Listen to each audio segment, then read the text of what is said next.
ಎಲ್ಲ ಹುಡುಗರು ನಮಸ್ಕಾರ.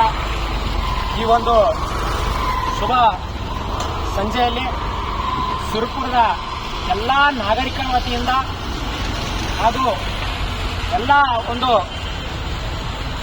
ದೇಶಭಕ್ತರ ಪರವಾಗಿ ಈ ಒಂದು 3ನೇ ಬಾರಿಗೆ ನಮ್ಮ ಹೆಮ್ಮೆಯ ಪ್ರಧಾನಮಂತ್ರಿಗಳಾಗಿರ್ತಕ್ಕಂಥ ಸನ್ಮಾನ್ಯ ಶ್ರೀ ನರೇಂದ್ರ ಮೋದಿಜಿಯವರು ಇವತ್ತು ಪ್ರಮಾಣ ವಚನವನ್ನು ಸ್ವೀಕರಿಸ್ತಾ ಇದ್ದಾರೆ. ನಮ್ಮೆಲ್ಲರಿಗೂ ಕೂಡ ಇವತ್ತು ಒಂದು ಒಳ್ಳೆಯ ಒಂದು ಸುವರ್ಣ ಅವಕಾಶ. ಯಾಕಪ್ಪ ಅಂತಂದ್ರೆ ಒಂದು ದೇಶವನ್ನ ಒಂದು ಅಭಿವೃದ್ಧಿ ರಾಷ್ಟ್ರವನ್ನಾಗಿ ಮಾಡೋದಕ್ಕೆ, ದೇಶವನ್ನ ಒಂದು ಉನ್ನತ ಮಟ್ಟಕ್ಕೆ ತರಲಿಕ್ಕೆ ಈಗ 15ನೇ ಸ್ಥಾನದಲ್ಲಿರ್ತಕ್ಕಂಥ ನಮ್ಮ ಭಾರತವನ್ನ ಈಗ 5ನೇ ಸ್ಥಾನದಲ್ಲಿದೆ. ಆ ರೀತಿ ಮಟ್ಟದಲ್ಲಿ ಒಂದು ಉನ್ನತ ಸ್ಥಾನದಲ್ಲಿ ಭಾರತವನ್ನ ತಂದಿರತಕ್ಕಂಥ ನಮ್ಮ ಹೆಮ್ಮೆಯ ನರೇಂದ್ರ ಮೋದಿಜಿಯವರ ಒಂದು ಪ್ರಮಾಣ ವಚನಕ್ಕೆ ನಾವೆಲ್ಲ ಸುರಪುರ ದೇಶಭಕ್ತರ ವತಿಯಿಂದ ಇವತ್ತು ಅವರಿಗೆ ಅಭಿನಂದನೆಗಳನ್ನು ಸಲ್ಲಿಸಲಿಕ್ಕೆ, ಅದೇ ರೀತಿಯಾಗಿ ಸುರಪುರದ ಗಾಂಧಿ ವೃತ್ತದಲ್ಲಿ ನಾವು ಸಂಭ್ರಮಾಚರಣೆಯನ್ನು ಆಚರಣೆ ಮಾಡಿದ್ದೇವೆ. ಈ ಒಂದೆರಡು ಮಾತನ್ನ ನನ್ನ ಮುಖಾಂತರ ಅಭಿನಂದನೆಗಳನ್ನು ತಿಳಿಸಲು ಇಚ್ಛೆ ಪಡುತ್ತೇನೆ.